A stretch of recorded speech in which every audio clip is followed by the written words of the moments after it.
Hello friends, नमस्कार। स्वागत है आप सभी का हमारे इस YouTube channel open study area पर। दोस्तों, आज हम बात करेंगे बिहार आजीविका भर्ती 2025 अर्थात BRLPS जो 2747 पदों पर वैकेंसी निकली है। बहुत ही इम्पॉर्टेंट वैकेंसी है, बहुत अच्छे अच्छे पद भी हैं। तो ऐसे में बहुत सारे कैंडिडेट जो हैं उन्होंने फॉर्म को फिलअप किया है, जिसका संबंध बिहार आजीविका भर्ती 2025 से संबंधित है। तो इसमें सबसे ज़्यादा कन्फ्यूजन यह आ रही है कैंडिडेट के सामने कि हमने फॉर्म तो भर दिया, जो इसका परीक्षा पैटर्न होगा वह क्या होगी, चयन प्रक्रिया किस प्रकार से होगा, किस प्रकार के क्वेश्चन पूछे जाएंगे। हर एक बिंदु, हर एक डाउट्स को क्लियर करेंगे हम आज के इस वीडियो में। हम आपसे नम्र निवेदन करेंगे कि आप अंत तक हमारे साथ जुड़े रहिएगा।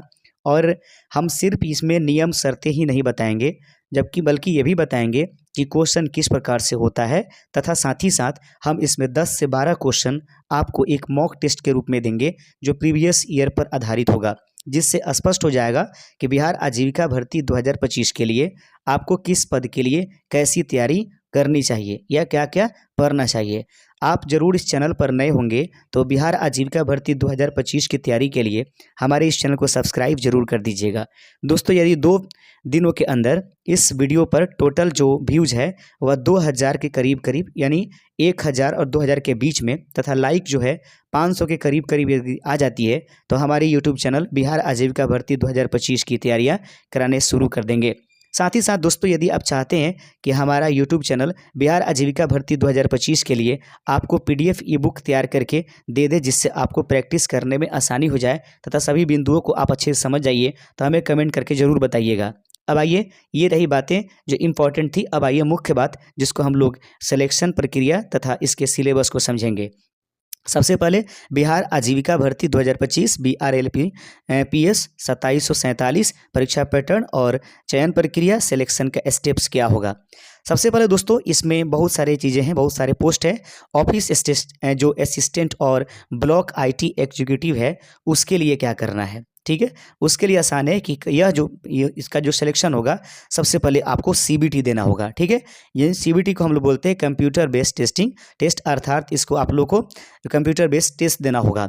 टाइपिंग टेस्ट देनी होगी, या किसके लिए बात की जा रही है, ऑफिस असिस्टेंट और ब्लॉक IT जो एग्जीक्यूटिव होते हैं उनके लिए 3 चरणों में होगा। पहला कंप्यूटर बेस्ड टेस्ट देना होगा, फिर टाइपिंग टेस्ट देना होगा, और उसके बाद दस्तावेज सत्यापन करा लेने होंगे, ठीक है। ये रही पहली बिंदु। अब दूसरी बिंदु है कि अन्य सभी पदों के लिए क्या है। तो दोस्तों, अन्य सभी पदों के लिए उसमें टाइपिंग टेस्ट नहीं देने हैं, ठीक है। सबसे ज़्यादा 2 ही चरण उसमें होंगे। कंप्यूटर बेस्ड से टेस्ट देना होगा, अर्थात CBT देना होगा, और फिर आपको दस्तावेज जो है सत्यापन कराने की ज़रूरत पड़ेगी। ये इस प्रकार से। अब रही बात की प्रश्नों की संख्या की अवधि और अंक क्या होंगे। प्रश्नों की संख्या क्या होगी, अवधि क्या होगा और अंक क्या होगा, जरूरी है दोस्तों। सबसे पहले हम लोग देख लेंगे कट ऑफ स्कोर क्या होगा। जो CBT होगा, यानी कि कट ऑफ एक निर्धारित किया जाता है हर गवर्नमेंट एग्जामिनेशंस में या हर एग्जाम्स में, लेकिन बाद में सिलेक्शन मेरिट बेस्ड पर होती है, ठीक है। तो कट ऑफ स्कोर जो होगा सामान्य UR के लिए, जनरल के लिए जो होती है वह 50% होगा। EWS BC और EBC के लिए 45% होगा। मिनिमम मार्क्स है ये। SC और ST के लिए 40% जो होगा, यहाँ तक के लिए सिलेक्शंस हो सकते हैं, ऐसा दिखाया जाता है। परीक्षा का पैटर्न क्या होगा, सबसे पहले विषयवार समझिए। सबसे पहले ऑफिस असिस्टेंट या ब्लॉक जो IT एग्जीक्यूटिव हैं उनके लिए क्या रहेगा विषयवार, ये समझने की कोशिश करेंगे। दोस्तों, CBT विषय और सवाल इस प्रकार से होंगे। सबसे पहले आपको ध्यान देना है कि आप एक कलम और कॉपी लेकर के बैठ जाइए और इसको नोट कीजिए, वीडियो को पॉज कर लीजिए, नोट करके पहले समझ लीजिए, क्योंकि बिना जो है सिलेबस का आप समुंदरों में चारों तरफ घूम नहीं सकते हैं। इसलिए एक ऐसे समुद्र में घूमिए जो कि निश्चित एक किनारा नज़र आ रही हो और जिससे आपका लक्ष्य निर्धारित हो पाए। दोस्तों, जिसमें CBT विषय और सवाल क्या होगा, राष्ट्रीय अंतर्राष्ट्रीय संगठन से 2 प्रश्न पूछे जाएंगे, आपको याद रखेंगे। उसके बाद विज्ञान एवं प्रौद्योगिकी से आपको 3 प्रश्न पूछे जाएंगे। खेल से 2 प्रश्न आपको अवश्य देखने के लिए मिलेंगे। और वहीं पर बात करेंगे विश्लेषणात्मक तर्क, जिसको एनालिटिकल रीजनिंग कहते हैं, 3 क्वेश्चन होगा।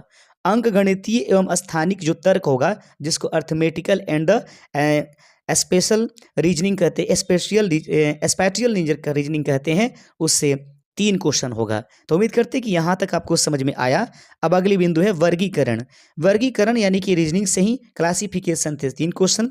डेटा इंटर जो प्रिटेशन है, तो डेटा इंटरप्रिटेशन से 3 क्वेश्चन आपको पूछे जाएंगे। वहीं पर बात करेंगे मात्रात्मक गणित से सबसे अधिक क्वेश्चन होगा, 9 क्वेश्चन होंगे।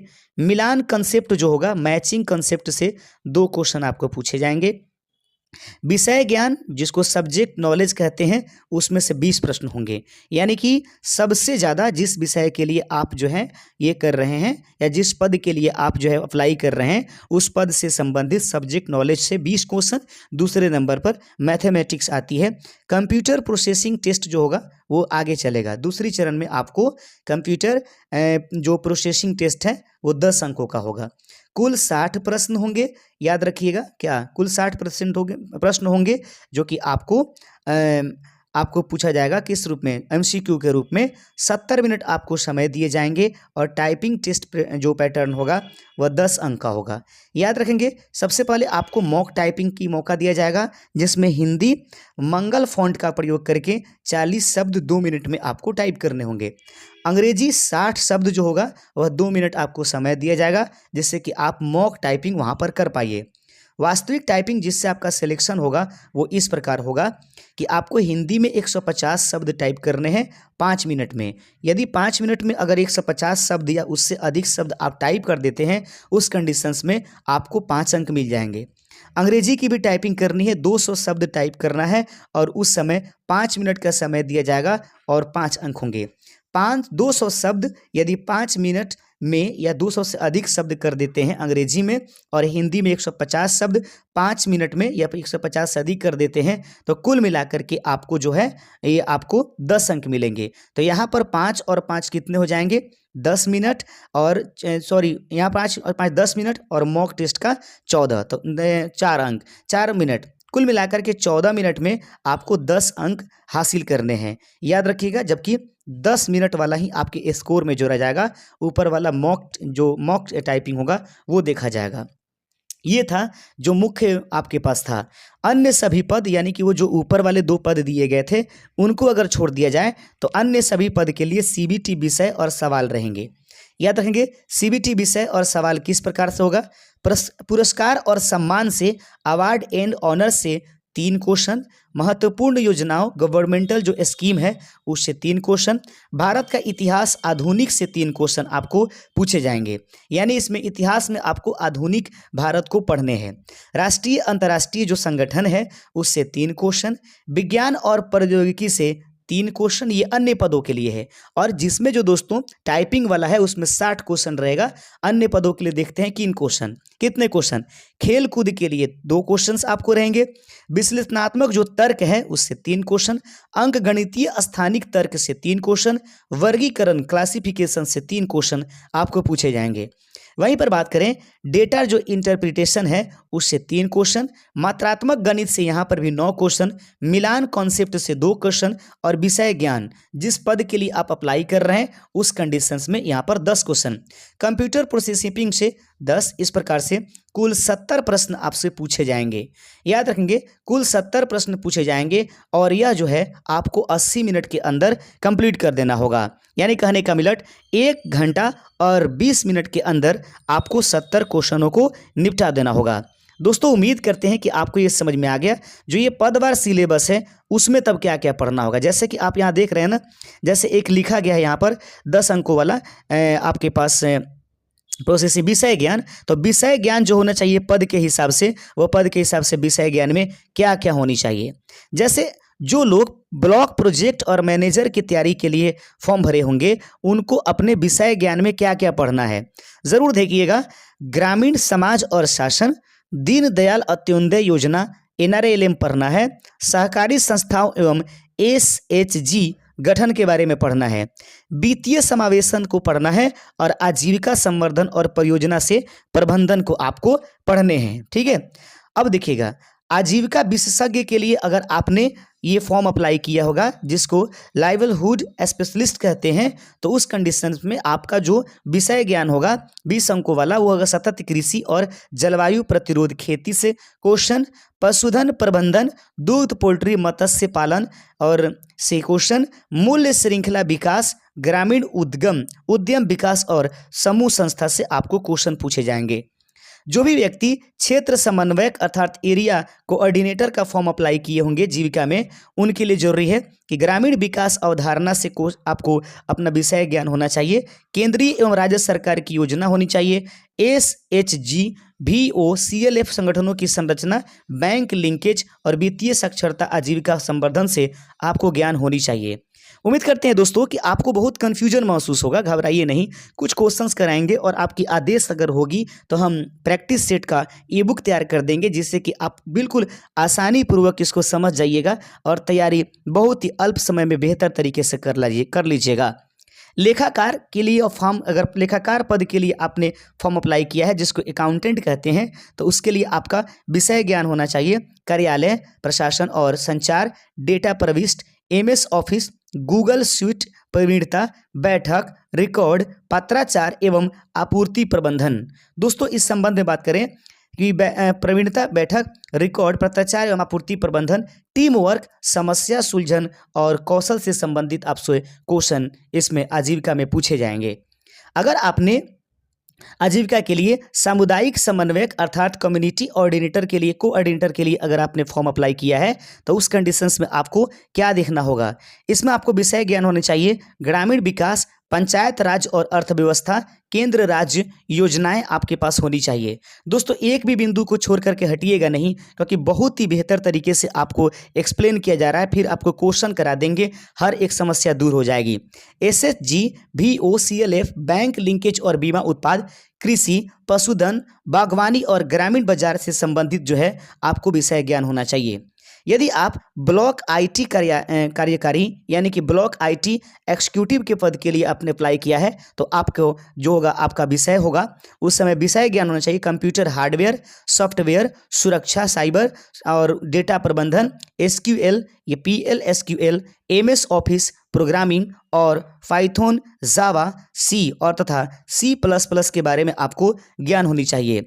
नेटवर्किंग, क्लाउड, उसके बाद लोड, AI, ML बुनियादी बातें भी आपको जानकारी रखनी चाहिए। दोस्तों उम्मीद करते हैं कि ये सिलेबस था। अगर आपको PDF की आवश्यकता पड़ती है सिलेबस की, तो आप ज़रूर हमें बताइएगा। दोस्तों किसी भी प्रकार की आजीविका से संबंधित अगर आपको ई बुक चाहिए तो हमें कमेंट बॉक्स में ज़रूर कमेंट कर दीजिएगा, जिससे कि हम जितना जल्द हो सके उतने जल्द आप लोगों के लिए जल्द से जल्द जो है आजीविका की संबंधित ई बुक तैयार कर देंगे, जिससे कि कुछ इंपॉर्टेंट क्वेश्चन है आपके सामने जो कि आजीविका में कैसे क्वेश्चन पूछे जाएंगे यह वह बताता है। जैसे पहला प्रश्न है कि भारत में राष्ट्रीय ग्रामीण आजीविका मिशन NRLM किस वर्ष शुरू किया गया था। In which year was the national rural livelihood mission launched in India. भारत में राष्ट्रीय ग्रामीण आजीविका मिशन किस वर्ष शुरू किया गया था। अगर इस प्रश्न का आंसर पूछा जाए तो सही आंसर हो जाएगा 2011 में। भारत में राष्ट्रीय ग्रामीण जो आजीविका मिशन है वह किस वर्ष शुरू की गई थी, 2011 में। दोस्तों याद रखेंगे जो आजीविका होती है उसकी संस्था को यह NGO के थ्रू काम करती है और विश्व बैंक होता है वह इसको फंडिंग करता है। आगे है भारत का सबसे बड़ा राज्य क्षेत्रफल के आधार पर जीके के ऐसे क्वेश्चन पूछे गए थे। सही आंसर है ऑप्शन नंबर C। आगे बढ़ते चलते हैं। अगला क्वेश्चन है, देखिएगा बहुत मस्त क्वेश्चन, इसी प्रकार के क्वेश्चन आपको आजीविका में पूछा जाएगा। स्टार्टअप इंडिया कार्यक्रम का शुभारंभ कब हुआ था। When was the startup India programme launched. तीसरे का सही आंसर हो जाएगा ऑप्शन नंबर C। 2016 ईस्वी में स्टार्टअप इंडिया कार्यक्रम की शुभारंभ हुआ था। चारवां नंबर क्वेश्चन आपके सामने है। चौथा नंबर क्वेश्चन है कि गंगा नदी की सबसे लंबी सहायक नदी कौन सी है। तो इस प्रश्न का सही आंसर है यमुना जो है गंगा नदी की सबसे लंबी सहायक नदी के रूप में जानी जाती है। अगला प्रश्न है UNDP का मुख्यालय कहाँ स्थित है। UNDP का मुख्यालय कहाँ स्थित है, क्योंकि मैंने कहा था कि संगठन इत्यादि से भी क्वेश्चन पूछे जाएंगे। बिल्कुल आप कलम कॉपी उठा करके एक एक चीज़ को नोट कर लीजिए और उन्हीं को पढ़िए, उनसे एक्स्ट्रा मत पढ़िए। यूएनडीपी का मुख्यालय कहाँ स्थित है? पांचवे का सही आंसर हो जाएगा ऑप्शन नंबर बी, यह न्यूयॉर्क में उपस्थित है। आगे बढ़ते चलते हैं, अगला नंबर क्वेश्चन आपके सामने है। छठा नंबर क्वेश्चन है, राष्ट्रीय विज्ञान दिवस कब मनाया जाता है? When is the national farmers day celebrated in India? राष्ट्रीय विज्ञान दिवस कब मनाया जाता है? सही आंसर हो जाएगा छठे का ऑप्शन नंबर आपके सामने बी। 23 जो दिसंबर होता है उस समय राष्ट्रीय किसान दिवस मनाई जाती है। सातवां नंबर क्वेश्चन कह दीजिएगा, भारत का पहला डिजिटल राज्य कौन सा है? Which is the first digital state of India? Bharat का पहला डिजिटल राज्य निम्नलिखित में से कौन है? सही आंसर है ऑप्शन नंबर बी, केरल जो है भारत का पहला डिजिटल राज्य है। अगला क्वेश्चन है, स्वच्छ भारत मिशन का शुभारंभ किस वर्ष हुआ था? स्वच्छ भारत मिशन का शुभारंभ निम्नलिखित में से वह वर्ष कब है जब इसका शुभारंभ किया गया था? याद रखेंगे 2 अक्टूबर, आठवें का सही आंसर 2 अक्टूबर 2014 को जो है भारत में स्वच्छ भारत मिशन की शुभारंभ किया गया था हमारे देश के प्रधानमंत्री नरेंद्र मोदी के द्वारा गांधी जी की जन्म दिवस पर। आगे बढ़ते हैं, 9वां नंबर क्वेश्चन है कि नाबार्ड मुख्यतः किस क्षेत्र से जुड़ा हुआ है? नाबार्ड निम्नलिखित में से किस क्षेत्र से जुड़ा हुआ है? 90 का सही आंसर हो जाएगा कि नाबार्ड जो है दोस्तों कृषि एवं ग्रामीण विकास, एग्रीकल्चर एंड रूरल डेवलपमेंट से जुड़ा हुआ है। ऑप्शन नंबर ए इस प्रश्न का सही आंसर हो जाएगा। अगला क्वेश्चन हो जाएगा जो कि आपका 10वां नंबर क्वेश्चन होगा। ध्यान से देखिए, 10वां नंबर क्वेश्चन आपके स्क्रीन पर उपस्थित करा दिया गया है। प्रश्न कहता है दोस्तों कि G20 समिट 2023 की मेजबानी किस देश ने किया था? Which country hosted the G20 summit 2023? इसका सही आंसर है भारत। भारत के दिल्ली में जो है उसके लिए एक विशेष प्रकार की बनाए गए थे, आपके पास उसका नाम हम कमेंट करके आप लोग जरूर बताइएगा कि G20 समिट 2023 जो मेजबानी भारत ने किया, दिल्ली में एक विशेष भवन बनाया गया, उसी में इसको किया गया था। तो सही आंसर ऑप्शन नंबर ए हो जाएगा। दोस्तों तो मैंने सिर्फ एक झलक आजीविका से संबंधित आपको दिखाया है। अगर इस पर अधिक से अधिक व्यूज और लाइक आने लगे, चैनल के सब्सक्राइबर बढ़ने लगे, तो ऐसे में जीविका को भी हम साथ में लेकर के चलेंगे और बहुत जल्द आपके लिए एक PDF ई बुक तैयार कर देंगे जिससे कि आप आसानी पूर्वक तैयारी कर पाएं। शुक्रिया दोस्तों, जय हिंद।